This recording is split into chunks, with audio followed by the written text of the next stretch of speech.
Friends नमस्कार। आज की वीडियो में मैं बात करूंगा सूर्य यदि पंचम भाव में बैठा हुआ है तो किस प्रकार के फल देगा और उसकी सातवीं दृष्टि एकादश भाव पे पड़ रही है तो उसका क्या प्रभाव रहेगा। प्रथम द्वितीय तृतीय चतुर्थ ये पंचम भाव में सूर्य बैठा हुआ यदि कुंडली में तो किस प्रकार का फल यहाँ मिलेगा और सातवीं दृष्टि यहाँ पे एकादश भाव पे पड़ रही है तो इसकी दृष्टि का क्या प्रभाव रहेगा और फिर अंत में बात करेंगे उपायों की।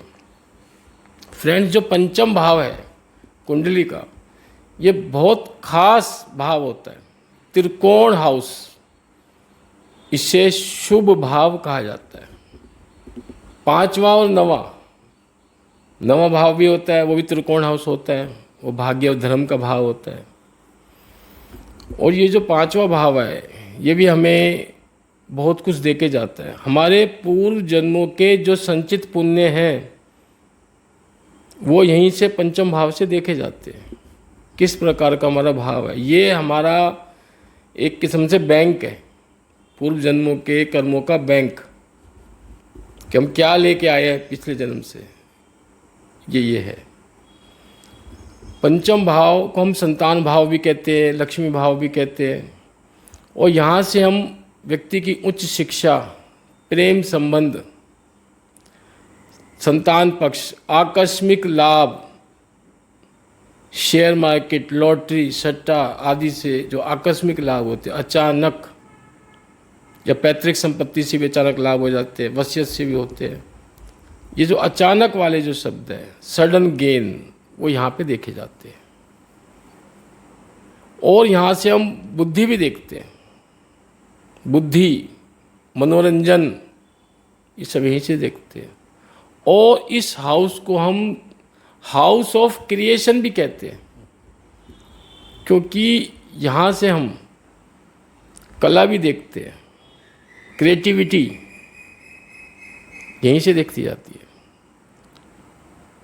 और व्यक्ति, इसलिए इसे हम सृजन भाव भी कहते हैं क्योंकि यहाँ से हम देखते हैं कि व्यक्ति के अंदर क्या क्रिएटिविटी है, वो क्या बना सकता है, क्या उसके अंदर क्वालिटी है, वो क्या चीज़ निर्माण कर सकता है अपनी क्रिएटिविटी से, अपनी रचनात्मकता से।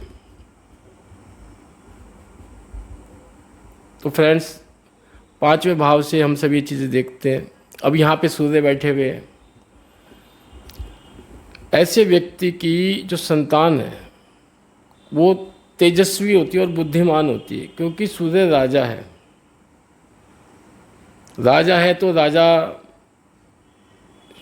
बड़ा ही काम करता है, छोटा काम तो होगा ही नहीं राजा से। अब संतान है तो संतान भी होगी तो तेजस्वी होगी, प्रभावशाली होगी, आकर्षण व्यक्तित्व होगा उसका, क्यों सूर्य का प्रभाव से यहाँ पे रहेगा। और ऐसे व्यक्ति की जो उच्च शिक्षा है वो भी बिना किसी रुकावट के पूरी हो जाती है। ग्रेजुएशन लेवल की उच्च शिक्षा यहीं से देखते हैं और ग्रेजुएशन के बाद की शिक्षा हम नवम भाव से देखते हैं। और व्यक्ति की जो संतान है उसका स्वास्थ्य भी यहाँ पे उत्तम रहता है। जो पहली संतान है वो भाग्यशाली रहती है और उसके जन्म के बाद व्यक्ति के जीवन में और तरक्की होती है। हालांकि सूर्य की गर्मी के कारण ऐसे व्यक्ति का अपनी संतान से वैचारिक मतभेद रहता है, पर संतान कामयाब रहती है ये निश्चित है, पर विचारों में मतभेद हो सकता है क्योंकि अहंकार टकरा जाते हैं कई बार। रचनात्मक कार्यों में, कला में या सरकारी या प्रशासनिक क्षेत्रों में ऐसे व्यक्ति को भारी सफलता मिलती है। प्रेम संबंधों में अहंकार के कारण रिश्तों में तनाव आ सकता है क्योंकि ये प्रेम संबंधों का भी ये भाव है। यदि यहाँ शुक्र बैठा हो तो प्रेम विवाह के चांस बढ़ जाते हैं, रिश्ते अच्छे रहते हैं क्योंकि शुक्र जो है वैवाहिक सुख की बात करता है। प्रेम की बात करता है। और यहाँ से हम जो क्रिएटिविटी है, जैसे लेखन है, पेंटिंग है, संगीत है, अभिनय है, सिनेमा है, ऐसे मनोरंजन के साधन इस तरह के देखे जाते हैं। ऐसा व्यक्ति अपने मनोरंजन पर भी अच्छा पैसा खर्च करता है, क्योंकि मनोरंजन से संबंधित भाव है। समाज में मान सम्मान की से प्राप्ति होगी, नाम और प्रसिद्धि मिलती है। क्योंकि ये सूर्य जो है पिता का भी कारक होता है। पंचम भाव, नवम भाव जो पिता का मुख्य कारक होता है, नवम भाव जो पिता का मुख्य भाव होता है। पंचम भाव नवम भाव से नौवा होता है। नौवा भाव का मतलब होता है भाग्य स्थान। तो इसलिए क्योंकि ये नवम भाव से नौवा भाव है, इसलिए पंचम भाव को पिता के भाग्य और उनकी संपत्ति से भी जोड़कर देखा जाता है। पंचम भाव का जो सूर्य है, यदि शुभ प्रभाव में बैठा हुआ है, उच्च राशि में बैठा हुआ है, सब राशि में बैठा हुआ है या मित्र राशि में बैठा हुआ है, तो व्यक्ति को अपने पिता से पूरा वैचारिक और आर्थिक सहयोग मिलता है। पिता के माध्यम से उसे संपत्ति मिलती है और जमा जमाया व्यवसाय मिलने के मजबूत योग बन जाते हैं। फिर पंचम भाव का जो कारक है वो गुरु को माना जाता है, क्योंकि पंचम भाव संतान का पक्ष का भाव माना जाता है और संतान का जो कारक है वो मुख्य रूप से गुरु को भी माना जाता है। और कुछ विद्वान पंचम भाव को बुद्धिमान और सोच विचार और तार्किक क्षमता के कारण, क्योंकि यहाँ से हम बुद्धि भी देखते हैं और सोच विचार और तार्किक क्षमता, तर्क वितर्क की क्षमता, इस कारण बुद्ध को भी इस भाव का सहायक कारक माना जाता है। अब दोनों ही सूर्य के मित्र हैं, दिक्कत कहीं पे भी नहीं है।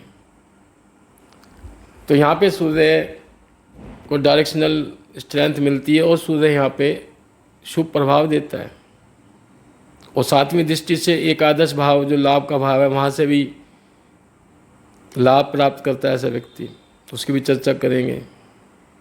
तो फ्रेंड्स, जो सातवीं दृष्टि है वो एकादश भाव पे पड़ रही है। सूर्य की एक ही दृष्टि होती है, सातवीं दृष्टि। और जो एकादश भाव है, इस भाव का कारक भी गुरु है, लाभ भाव है वो। तो जो एकादश भाव है वो लाभ का भाव है, इच्छा पूर्ति का भाव है, लक्ष्य पूर्ति का भाव है, आय का भाव कहा जाता है। और नेटवर्किंग सर्कल यहीं से देखते हैं कि व्यक्ति के कितने लोगों से जान पहचान है, कितने लोगों से उसके संपर्क है, वो सब एकादश भाव से देखते हैं। बड़े भाई बहनों से किस प्रकार का संबंध रहेगा, वो भी यहीं से देखा जाता है। यहाँ पे सूर्य और गुरु परम मित्र है और एकादश भाव का जो कारक है वो गुरु है। तो जब एकादश भाव पे सूर्य अपनी दृष्टि डालता है तो सूर्य की जो दृष्टि है वो राजा जैसी दृष्टि है, वैभवशाली। और सूर्य ज्ञान का देवता है, ज्ञान का भंडार। हनुमान जी ने भी सूर्य देवता से शिक्षा ली थी। तो वह व्यक्ति को अपनी बुद्धि, शिक्षा और कला के माध्यम से नियमित और अच्छी आय प्राप्त करने की क्षमता प्रदान करता है। ऐसा व्यक्ति नियमित रूप से अपनी आय प्राप्त करता है। ऐसे व्यक्तियों को सरकारी नौकरी, सरकारी टेंडर या प्रशासनिक अधिकारियों के माध्यम से बड़ा आर्थिक लाभ मिलने के योग होते हैं। एकादश भाव को इच्छा पूर्ति का भाव भी कहते हैं। सूर्य की दृष्टि व्यक्ति को महत्वाकांक्षी बनाती है और उसके अंदर अपनी तीव्र इच्छा शक्ति होती है कि वह अपनी इच्छाओं को, लक्ष्यों को पूरा करे। तो वह अपनी इच्छा शक्ति से और जो उसका अच्छा मजबूत जो नेटवर्किंग सर्कल है उसके फ्रेंड्स भी आते हैं उसमें, उसके बिजनेस के जो लोग हैं, जिस बिजनेस से संबंधित लोग हैं उनसे भी संपर्क है तो वो भी आते हैं। तो उनके माध्यम से ये अपने लक्ष्यों को, सपनों को पूरा कर लेता है, सफल रहता है उसमें। क्योंकि ऐसे व्यक्ति का जो नेटवर्क सर्कल है वो उच्च पदों पर आसीन लोग या राजनेता या उच्च सरकारी अधिकारी होते हैं। समाज में और बड़े संगठनों में ऐसे व्यक्ति की बात को बड़ा महत्व दिया जाता है, उसे उच्च स्थान मिलता है। वो जाता है तो उसे बहुत काफ़ी मान सम्मान मिलता है वहाँ पे। एकादश भाव बड़े भाई बहनों का भी भाव है और सूर्य एक उग्र और अहंकारी ग्रह है। इस कारण ये सूर्य की दृष्टि पड़ रही है एकादश भाव पे, ये बड़े भाई बहनों के साथ वैचारिक मतभेद या अहंकार का टकराव की स्थिति पैदा कर देता है। हालांकि बड़े भाई बहनों से भी ऐसे व्यक्ति को लाभ होता है, पर वैचारिक मतभेद यहाँ पे बन जाता है। अब यदि यहाँ पे गुरु बैठ जाए एकादश भाव में तो स्थिति बहुत अच्छी होती है, क्योंकि गुरु तो इस भाव का कारक है। और गुरु बैठ जाए और गुरु स्वयं सूर्य का मित्र है तो स्थिति बहुत अच्छी रहती है। मान लो यहाँ शनि बैठ जाए तो शनि यहाँ पे संघर्ष की स्थिति पैदा कर देता है। फिर व्यक्ति को संघर्ष के पश्चात उसकी इच्छाएं पूरी होती है, पर काफ़ी संघर्ष करना पड़ता है उसे, उतार चढ़ाव आता है उसके जीवन में। और यदि यहाँ पे चंद्रमा बैठा हो तब भी सूर्य राजा और चंद्रमा रानी है तो भी व्यक्ति को लाभ तो प्राप्त होते ही है, साथ में उसे लोकप्रियता बहुत मिलती है, उसका नाम होता है, लोग उसे उसके नाम से जानते हैं। और जो उसका जो बिजनेस होगा, क्योंकि बिजनेस के माध्यम से ही लाभ प्राप्त होता है कार्य क्षेत्र से, तो वो भी इस प्रकार का होता है कि समाज में उस बिजनेस के माध्यम से उसको लोग जानते हैं, नामी ग्रामी उसका बिजनेस होगा, ऊंचाइयों पर होगा। और जो ऑफिस का जो एनवायरनमेंट है वो भी बहुत शांत, शीतल इस तरह का होगा, कोई गर्मा गर्मी नहीं होगी। और यदि यहाँ मंगल बैठ जाते हैं तो भी कोई दिक्कत नहीं है, पर थोड़ा सा उग्रता और आक्रामकता इस तरह का रहता है रवैया। ऐसे में जो लाभ है उसमें थोड़ी रस्साकशी, थोड़ा उतार चढ़ाव देखा जाता है, क्योंकि ये दोनों ही ग्रह गर्म ग्रह है। तो थोड़ी सी इसमें दिक्कत आती है, क्योंकि व्यक्ति का जो स्वभाव है वो बहुत ज़्यादा आक्रामक और गुस्सैल हो जाता है। ऐसी स्थिति में कई बार वो अपने बने बनाए काम भी बिगाड़ लेता है।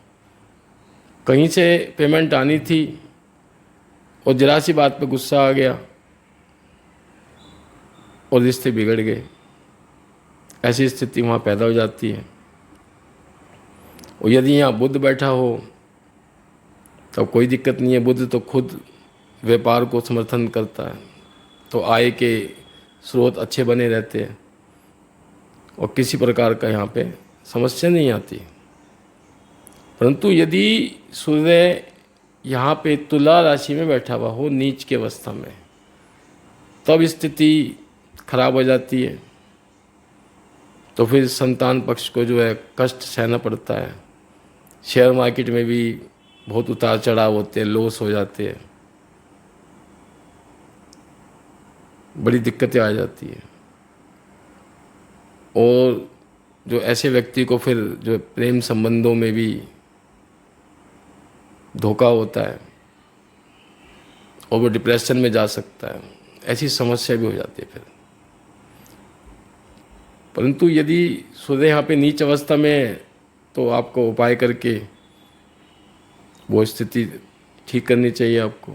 परंतु यदि सूर्य यहाँ पे उच्च अवस्था में है, सव राशि में, मेष राशि में, जैसे मान लो 1 लिखा हुआ है, सिंह राशि में है, 5 लिखा हुआ है यहाँ पे, बहुत बढ़िया है। मित्र की राशि में है, धनु राशि में, मीन राशि में 9 लिखा है, 12 लिखा है यहाँ पे पंचम भाव में, तो ये धनु राशि और मीन राशि हो गई। तो यहाँ पे सूर्य अच्छे रिजल्ट देंगे, ये बुध की राशि में भी अच्छे देंगे, पर शुक्र की राशि में और शनि की राशि में यहाँ पे संघर्ष की स्थिति आ सकती है। फ्रेंड्स, उपाय के तौर पे आप सूर्य को प्रतिदिन जल दें, उगते हुए सूर्य को, और उसमें रोली और लाल फूल डाल करके जल देंगे तो आपका बहुत लाभ होगा। और आदित्य हृदय स्रोत का पाठ करें, इससे भी सूर्य देवता प्रसन्न होते हैं। और रविवार के दिन आप लाल वस्त्र, तांबे के बर्तन या गुड़ का दान करें, मंदिर में दान करें या किसी गरीब आदमी को भी आप दान कर सकते हैं, उससे भी फायदा होता है। या गेहूं का दान, वो भी उत्तम समझा जाता है। और क्योंकि पंचम भाव गुरु और बुध का कारक है, एकादश भाव भी गुरु का कारक है, तो गुरु से संबंधित उपाय भी आप करते हैं तो भी अच्छा रहता है। ऐसे में जैसे केले के पौधे को आप नियमित रूप से जल दें, और वीरवार के दिन चने की दाल, हल्दी डाल करके आप उसको जल अर्पित करें, और देसी घी का दिया आप उस पौधे के नीचे जलाएं तो भी लाभ रहता है। और पिता का मान सम्मान करें, पिता प्रसन्न रहेंगे तो सूर्य अच्छे रिजल्ट देता है।